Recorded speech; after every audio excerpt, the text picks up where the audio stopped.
é uma tarefa inglória de você tentar, porque ele desloca muito pouca água. O centro de gravidade está muito acima do centro de empuxo. E ele vai se estabilizar nessa posição deitada aqui. Agora, se eu mudar o centro de gravidade, né, colocando algumas moedas aqui dentro, ele obviamente vai ficar mais denso aqui, é o mesmo volume com uma massa maior. Então o centro de empuxo também vai diminuir, vai abaixar, mas ele fica estável. Se eu der uma entortadinha, ele volta à posição original. E aí então, vamos fazer esse pequeno estudo aqui de conservação de energia mecânica num fluido ideal. Ou seja, sem viscosidade, sem dissipação, fluxo estacionário, laminar, etc., etc., devido a um dos membros da famosa família Bernoulli de cientistas e matemáticos.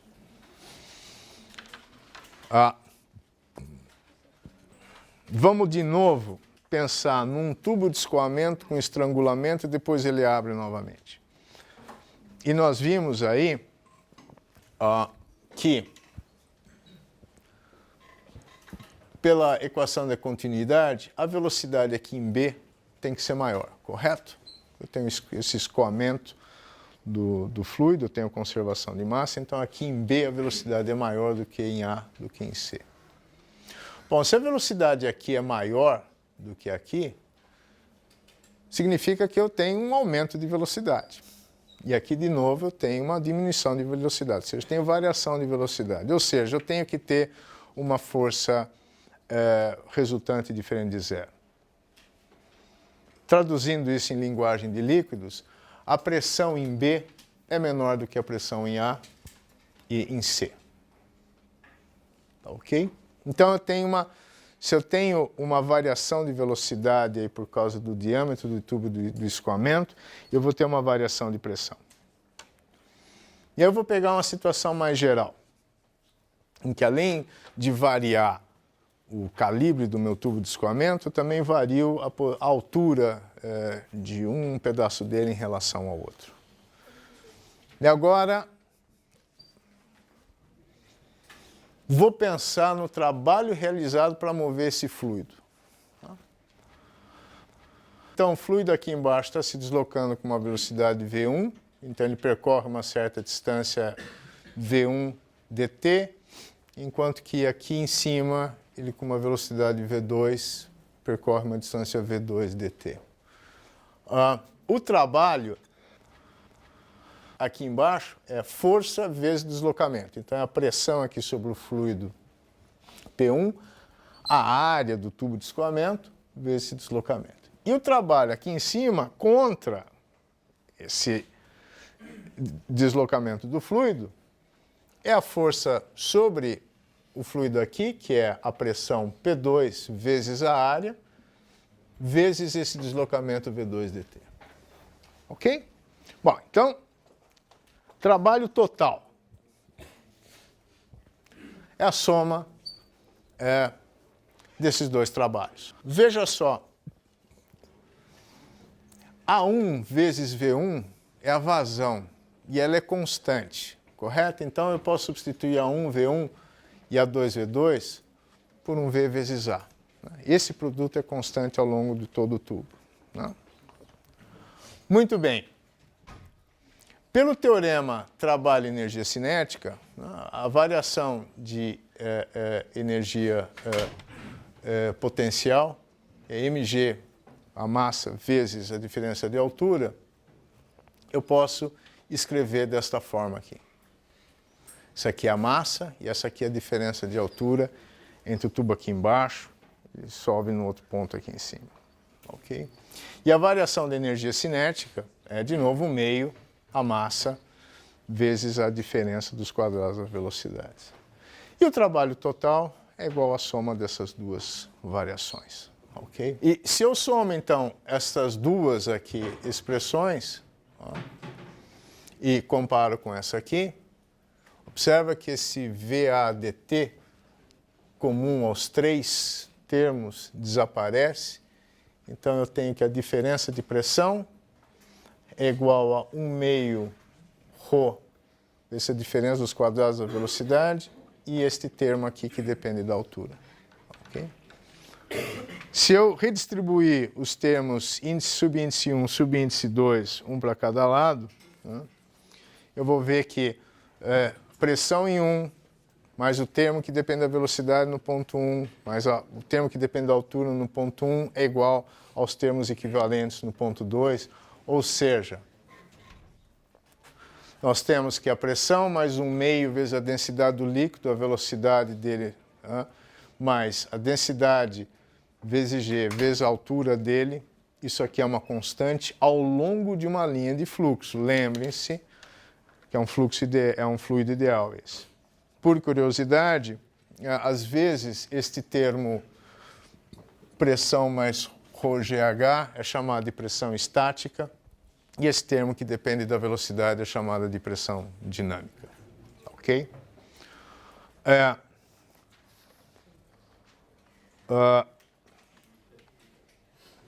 Uma aplicação simples, que é uma coisa estranha, é a conservação de energia mais a equação da continuidade nesse tubo de Venturi que vocês conhecem. Lembra o estrangulamento? Velocidade aumenta, é porque a pressão aqui é menor do que aqui. Ao discutir a equação da continuidade, nós chegamos a essa conclusão, ok? E essa diferença de pressão, então, é verificado, porque eu tenho agora esse tubo em U aqui, as pressões aqui são diferentes, e como nós já vimos naquele exemplo no começo da aula, essa diferença da altura na coluna, eu posso, com a equação, a ajuda da equação de Bernoulli, achar a velocidade do fluido aqui. Ok? Então, esse é um medidor de velocidade de fluidos. Agora, observa as ilustrações em cima. Tá? Eu tenho aqui esse estrangulamento. Aqui eu aperto, faço fluir aqui o ar. Então, em princípio está em repouso, então as 3 colunas estão na mesma altura, e agora aqui a pressão aqui no meio desse estrangulamento é menor. Veja só, o que está passando ali é ar. Tá? E ar, ele é compressível, tá? Ele não corresponde ao que a gente chama do fluxo, da definição de fluido ideal no começo dessa parte da aula. No entanto, o que nós deduzimos para um fluido ideal pode se aplicar a fluidos reais em determinadas condições. Aqui o fluxo ainda continua laminar, a variação da densidade não é muito grande, então continua válida essa equação de Bernoulli. De novo, uma questão importante em física. Nós deduzimos aqui uma expressão para uma situação de um fluido ideal e pode ser aplicado para fluidos não ideais em determinadas condições. E a gente tem que aprender a ser esperto para ver quando que isso é válido, quando isso pode ser feito, quando não pode ser feito. Ok? Então, vamos parar um pouco, dar uma pequena pausa aqui. Então, o que essa garrafa tem de especial? Tem um buraquinho embaixo. Tem um buraquinho, não é bem embaixo, mas em algum ponto aí. Acertei o lugar do buraquinho? Olha, ele tem um buraco aqui embaixo. Então, muito bem. Qual que é a altura da coluna d'água aqui? É de 1 palmo, certo? Isso é muito menor do que 10,33 metros, que é o equivalente da pressão atmosférica, que é a pressão sobre esse furinho aqui. Agora, se eu abro isto aqui, a pressão atmosfera age aqui e, evidentemente, que eu tenho esse jorro de água, ok? E esse é um famoso problema de... Eu tenho um tanque de água e aqui eu tenho o fluxo de água com uma certa velocidade V. E como é que eu resolvo esse problema? Por Bernoulli. Aqui, então, eu suponho que o fluxo aqui embaixo é não turbulento, continua sendo laminar. Eu tenho que pressão mais 1 meio de ρ v ao quadrado mais ρ g h é constante. A pressão sobre o fluido aqui em cima é a pressão atmosférica, que é a mesma aqui. Tá? Então, se eu pensar aqui em 1 e 2, eu posso escrever, vou colocar isso desse jeito, dá para enxergar melhor. Posso colocar P1 mais 1 meio de ρ V1 ao quadrado mais ρ g h é igual a... Essa altura aqui eu vou chamar de 0. Isso aqui eu vou chamar de h. Então, isso aqui vai ser igual a P2 mais 1 meio de ρ V2 ao quadrado. Bom, e a altura aqui embaixo é 0, já nem escrevo esse termo. Muito bem.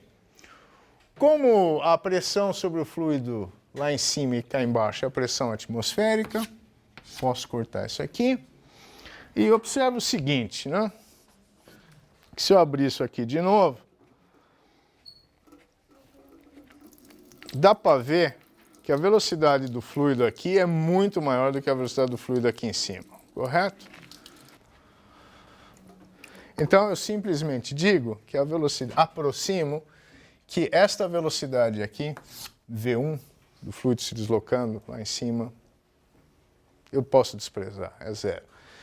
E eu encontro a famosa expressão, ρ também, GH é igual a 1 meio V ao quadrado. Vou omitir agora o subíndice 2, ou seja, a velocidade de escape do fluido aqui, a raiz quadrada de 2GH. Tá? Agora, o que lembra essa equação aqui?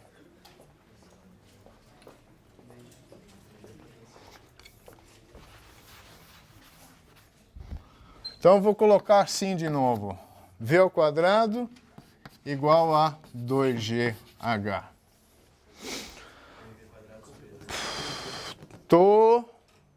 Torricelli.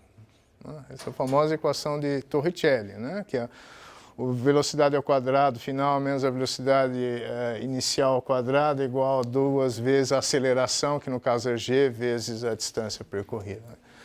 Na verdade, o que Evangelista Torricelli, que foi discípulo de Galileu, fez foi este experimento aqui. Ele tentou achar uma expressão para a velocidade da água aqui em função da altura da coluna d'água, né? Então, isso aqui é um resultado experimental.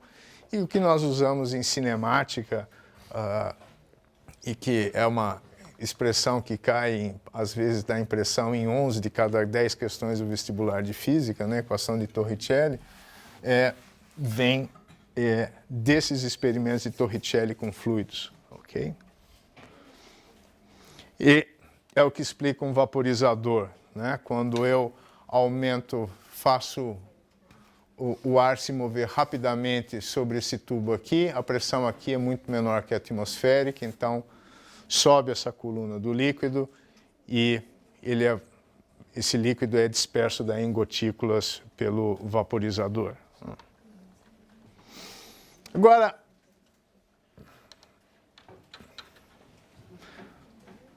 vou discutir um pouco sobre fluidos reais. Ok? A primeira coisa, eu posso ter um fluxo laminar com viscosidade. Como é que fica o problema se eu acrescentar a viscosidade a ele?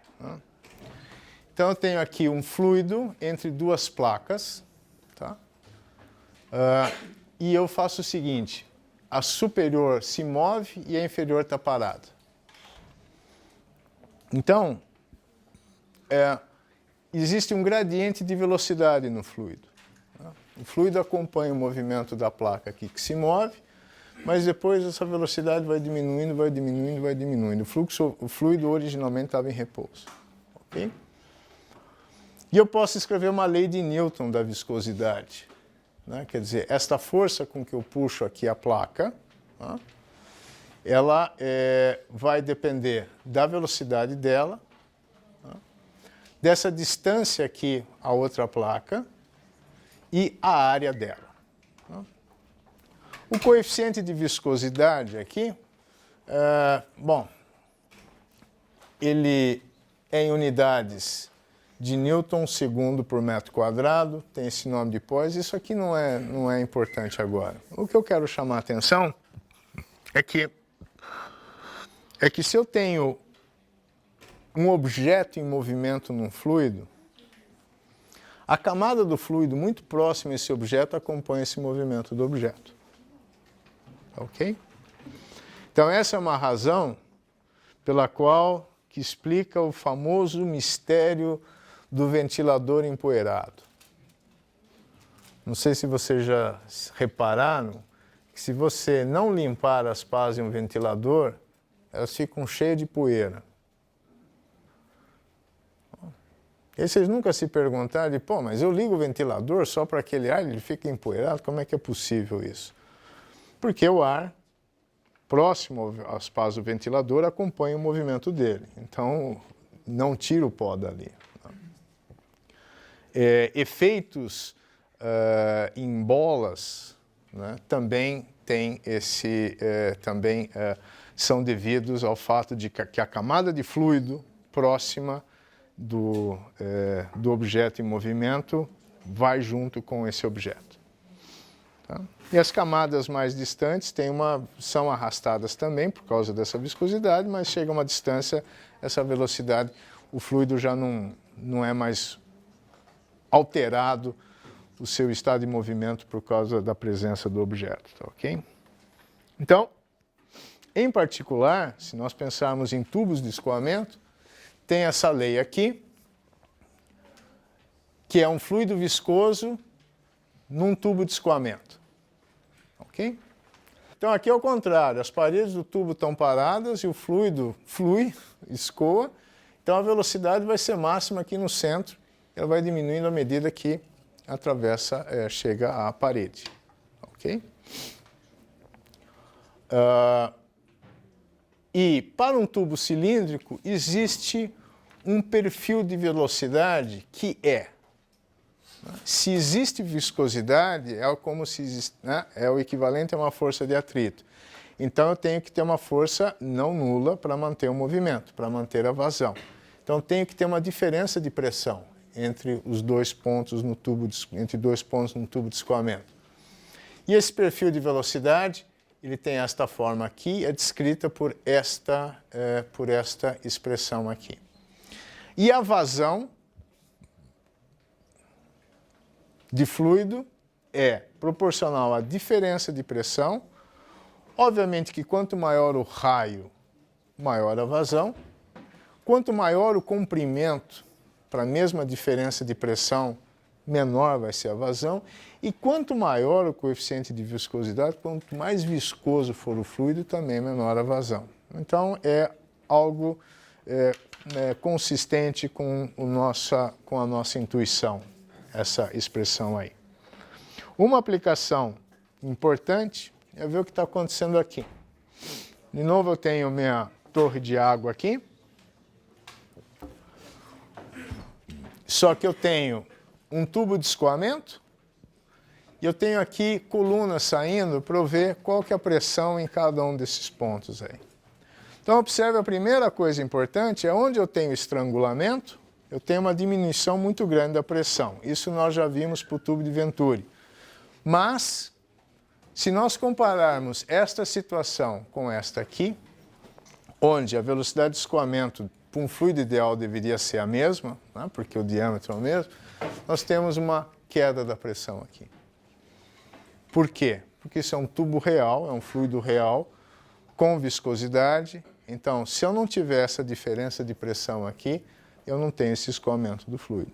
Eu comparei aqui com uma ilustração dessas de vasos comunicantes, né, em formas e volumes diferentes, mas quando o fluido está em repouso, toda a altura do nível da água é o mesmo em todos os tubos, né?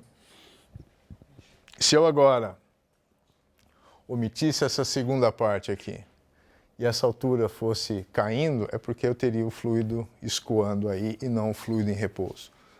Quando o fluido está em repouso, nesse exemplo aqui de baixo, eu vou ter sempre a mesma pressão em todos os pontos, então as colunas de líquido vão ter a mesma altura. Se ele está escoando, ela tem que diminuir por causa da viscosidade. Um exemplo, eu já acho que já chamei a atenção para vocês para esse site aqui, chama Hyperphysics. É um texto bastante, é um portal bastante interessante sobre física disponível na web. E aqui nós temos o problema da oclusão arterial. Então, para o corpo, nós vivermos saudavelmente, nós temos que ter uma certa vazão de sangue. Então, aqui nós temos uma artéria saudável, né? E aqui nós temos uma vazão de 100 centímetros cúbicos por minuto, a pressão de 120 milímetros de Hg. Esse é o 12 do 12 por 8, ok? Agora, se eu tiver uma oclusão de 20%, a vazão já vai ser só de 40% do original aqui. Agora eu quero então aumentar a vazão, porque o meu corpo necessita da vazão normal de sangue aqui. A pressão vai a 29. Se a obstrução for de 50%, né, a pressão para ter o fluxo, a vazão normal de sangue vai a 192. Obviamente que aí essa parte deixou de existir, né? Essa parte da artéria já não está funcionando mais, ok?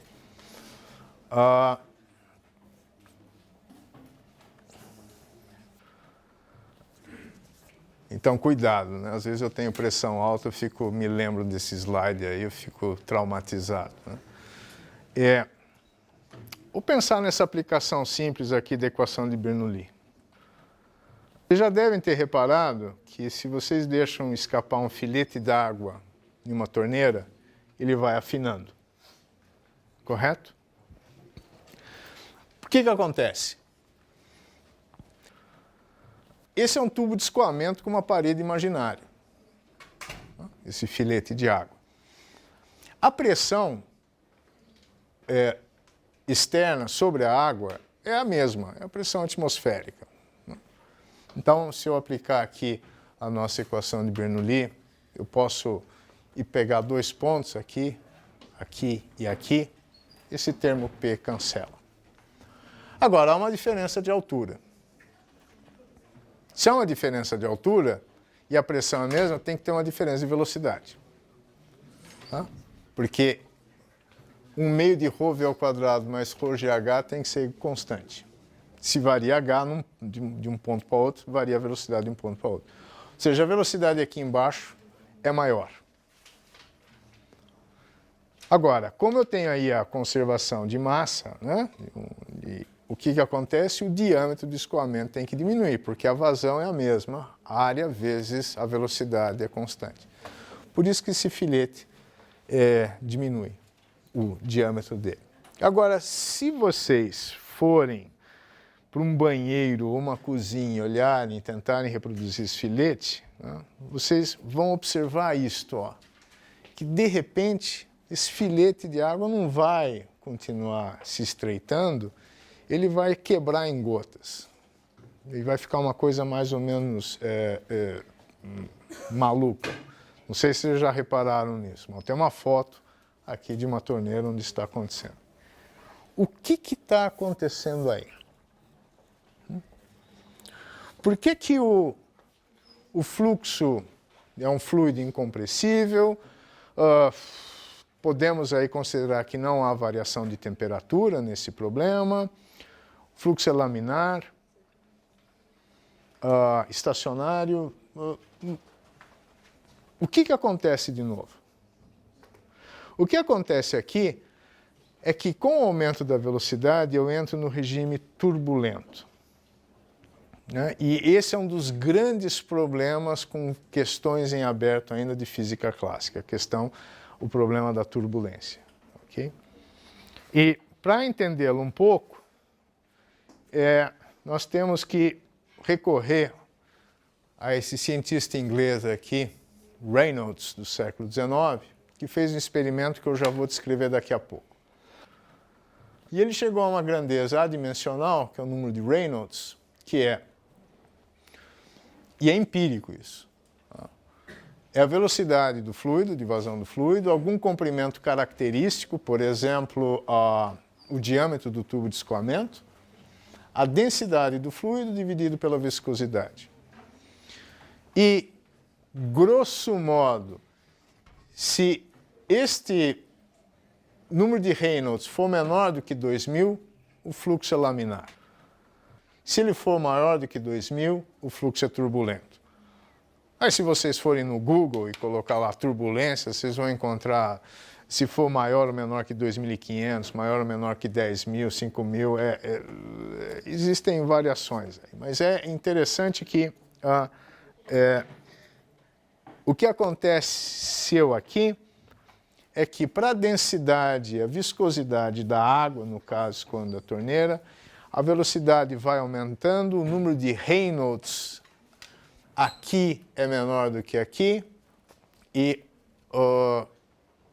chega uma hora que ele passa desse limiar e o fluxo passa a ser turbulento.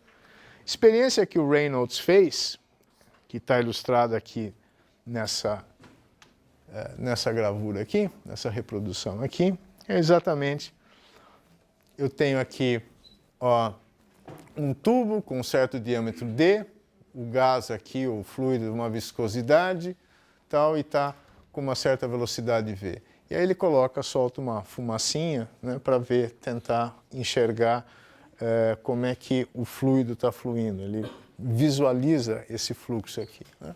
Se for, por exemplo, nesse site, menor do que 2.300, o regime é laminar. Se for muito maior que 2.300, o regime é turbulento. É um site, referência está aqui. Ele é em francês, mas as ilustrações são universais. E aqui, então, vamos ver. Lembra do problema do poço de petróleo?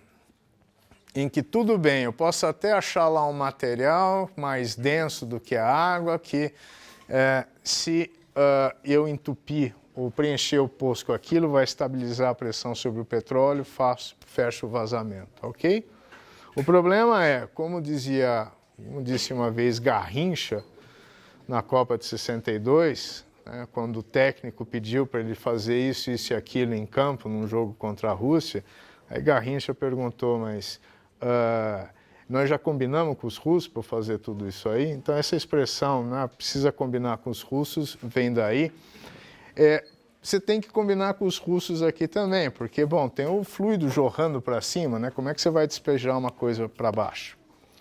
Ao tentar fazer isto, né, você tem um fluido escoando num sentido e você joga um fluido escoando no outro sentido, acontecem essas instabilidades, essas turbulências aqui. Aqui é uma coluna de um fluido transparente e é um fluido verde que eu quero fazer escoar para baixo. Um para cima e o outro para baixo. Dependendo das situações, acontecem essas turbulências aqui. Ou simplesmente ele não consegue descer. Ok? E o problema é encontrar uma situação onde eu evite essas turbulências e eu consiga, de fato, fazer com que um fluido vá num sentido e outro fluido vá no outro sentido aí. E isto aqui é a solução proposta num artigo de física, numa revista bastante importante no ano passado, de que é possível que um fluido real complexo possa fluir o poço de petróleo abaixo, enquanto que a água ou o petróleo fluem para cima, sem instabilidades e, de fato, ir preenchendo e resolver o problema. Mas que fluido é esse? Um fluido real complexo. É o que a gente chama, muitos deles, de fluidos não newtonianos. E o que é um fluxo, o que é um fluido não newtoniano? Lembra daquele exatamente? Alguém aqui falou aquele maisena com água, exatamente isso aí. Mas, enfim, um fluido não newtoniano é o seguinte aspecto. Se eu comprimir esse fluido escoando, a viscosidade passa a ser função dessas forças. Tá? Então, a viscosidade... Naquele problema que quando nós acrescentamos a viscosidade ao fluxo laminar do nosso fluido ideal, essa viscosidade era uma constante. Agora ela depende das forças aplicadas sobre essas placas ou a pressão sobre o fluido. Né? E o exemplo clássico é a suspensão coloidal de amido de amílio, e alguém aqui falou, isso aí é a maisena. E de fato é isso. Se você comprime ou pressiona rapidamente, parece duro essa suspensão coloidal de amido de milho. Se você daí tenta aplicar uma pressão devagar, ela se comporta como um fluido bastante viscoso, mas um fluido normal. Okay? E, de fato, é proposto nesse artigo de você tampar poços de petróleo com algo equivalente à maisena, que funcionaria, mas em escala de laboratório. Outro fluido complexo, que é o trânsito. E eu gostaria de mostrar uma aplicação aqui de mecânica dos fluidos ao trânsito, porque, de fato, existem vários grupos de pesquisa que tentam estudar o trânsito de uma maneira científica por modelagem matemática e fazendo medidas de trânsito, ou seja, comprimento de congestionamento em função de fluxo de carro, número de carros, vezes número de caminhões e ônibus, número de faixas na pista, assim por diante. Okay? E vocês sabem que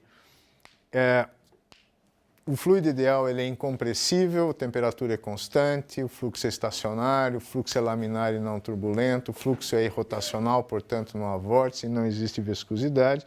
Isso para o trânsito não vale. Né? Infelizmente, às vezes, o fluxo é compressível, às vezes até demais. Okay? A temperatura talvez não se aplique aí, mas não é um fluxo estacionário. O carro pode parar de repente, ou entrar um novo carro na pista. O fluxo pode ser turbulento. Então, vamos ver o que os físicos hoje em dia sabem sobre trânsito.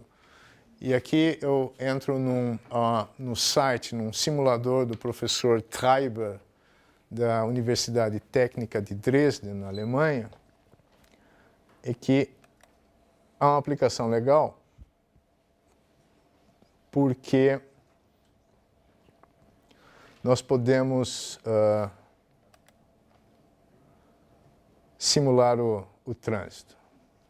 E aqui ele tem essa situação aqui, de um fluxo de carros e caminhões, e aí de repente tem aqui uma via de acesso, né? Entrada aqui. Olha o que acontece para esse fluxo. De repente, né? Está tendo um pequeno congestionamento aí. Esse fluxo aí, ele é quase laminar, né? Ou seja, deixa de ser laminar quando tem ultrapassagem, né? Você sai de uma pista, vai para outra. E aqui tem alguns encaixes aí. Mas olha o que aconteceu aí. E o congestionamento vai lá para trás. E vocês reparam o seguinte, que vocês já viveram isso. Chega num congestionamento, vocês começam a xingar. Putz, quem é que sofreu um acidente justo agora, né, para parar tudo? Por que é que foram fazer uma reforma na pista justo nesse horário? Depois você anda e sumiu. Você não viu nem acidente, nem reforma, o trânsito flui de novo. Você fica todo feliz, lá na frente, para de novo. Então, esse vai e volta é próprio da dinâmica deste fluido que é o trânsito. Que em algumas aproximações ele é laminar, mas você vê que ele é compressível, ele não é incompressível, senão nós não teríamos congestionamentos, a densidade de veículos por comprimento da pista varia. E deixa eu fazer este problema aqui, que é o mais simples de todos. Esse aqui é um fluxo laminar de carros em movimento circular uniforme. Então, se nós olharmos aqui para a física a dinâmica de uma partícula, nós podemos considerar cada um desses carros como uma partícula que está desenvolvendo aí um movimento circular uniforme, tá ok? E o que a gente espera de interessante nisso? Nada. Nada. É que nem o autorama mais simples, né? Que é simplesmente, não tem nenhum 8, é simplesmente uma pista circular com 2 carrinhos, é absolutamente tedioso. Mas agora vamos imaginar que esse nosso autorama a gente pudesse ter mais carrinhos. Olha que coisa interessante. Cada um deles, movimento circular uniforme. Está mais denso. E de repente o que acontece? Congestiona. Por quê? Porque nós não podemos prever o que acontece com uma grande quantidade de partículas. A gente pode descrever o movimento de cada uma delas isoladamente, mas quando elas estão juntas, bom, o da frente não quer bater, o de trás não quer bater o que está na frente, então se ele desenvolve uma velocidade um pouco diferente, se aproxima, ele vai reagir um pouco diferente, ele enxerga os outros, e surge algo que a gente chama em física de um fenômeno emergente, que a gente não pode deduzir a partir das leis fundamentais que regem o movimento aí de um desses carros isoladamente. E esse movimento emergente é essa dinâmica aqui de congestionamento. E o legal disso aqui é que os carros estão indo no sentido anti-horário e esse congestionamento se move com uma velocidade diferente no sentido horário. Né? Absolutamente imprevisível, simplesmente de olhar o comportamento de um único carro num movimento tão simples que é esse movimento circular uniforme, tá ok? Se vocês podem também brincar com a equação de Bernoulli, porque aqui o fluido está numa altura e aqui ele está numa rampa a uma altura diferente. Vocês podem colocar uma torneira, um farol, e, enfim, várias das situações possíveis que a gente aprende a ver com fluidos e que a gente pode tentar dar uma olhada em fluidos reais bastante complexos, que é o trânsito. Para que serve essa simulação, por exemplo? É para determinar, em função do fluxo de carros, o tempo dos faróis. Né? Vocês, na outra aula da semana, vão resolver uma série de problemas com aplicações de hidrostática e de hidrodinâmica para fluidos ideais. Eu queria aqui apresentar alguns conceitos gerais de como nós tratamos os fluidos ideais e de suas limitações também para fluidos reais. Agora, fluidos podem ser realmente muito estranhos. Tá? Vocês já observaram uma gota d'água pingando sobre a água? O que acontece? Caramba, não é possível que ninguém nunca tenha visto uma gota d'água pingando na água. O Aquelas tardes de sábado que está chovendo, aquele tédio, né? Caiu a internet, parou a força, não dá nem para usar o elevador, você mora no 15º andar, acabou a batata frita, não tem pipoca. Ah, não, aí não. Ah, e aí vocês olham a chuva para o lado de fora. Deixa eu mostrar para vocês uma filmagem rápida de uma gota d'água pingando sobre a água. Olha o que acontece. Pingou. Ah, tudo bem. Ops, pula uma gota menor para fora. Bate. Bate. De novo. Ops. Sai uma gotinha menor, que bate, bate. Uma menor ainda. Se você olhar só um pedaço do filme, parece que é uma bola de tênis sobre uma superfície de concreto. Olha aí, ó. Então, isso tudo é uma combinação de conservação de energia, de como a gota d'água tem a tensão superficial, tem a camada de ar em volta dela, ela não coalesce, ou seja, ela não se junta com o líquido, mesmo que seja igual imediatamente, ela afunda. Por conservação de energia mecânica, tem que soltar uma gota de um volume menor, que por causa dessa camada de ar, por causa dessa tensão superficial, ela pode bater como se fosse uma bola de tênis sobre uma quadra de tênis até cair. Ok?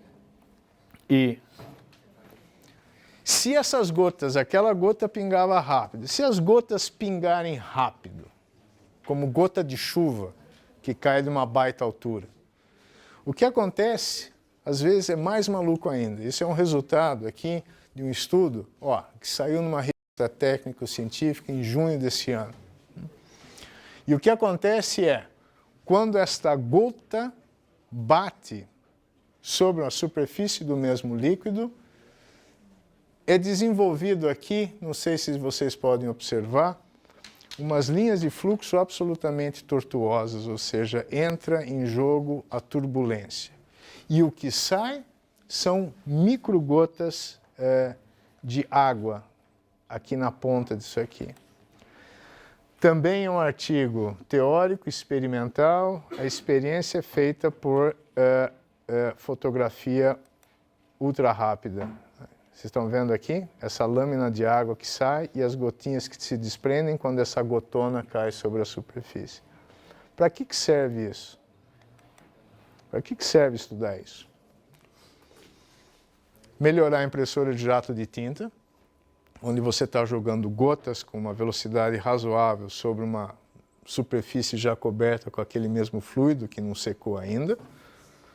Obviamente que pintura industrial. E entender as chuvas em oceanos.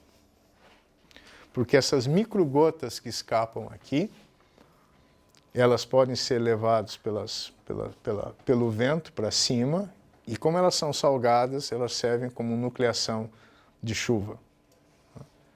Então, na verdade, a dinâmica da água pingando sobre o oceano determina também como é que é, a água voltar lá para cima e pingar de volta. Então, com isso, eu encerro a aula de hoje, esperando ter convencido vocês de que fluidos são muito mais complicados do que parece.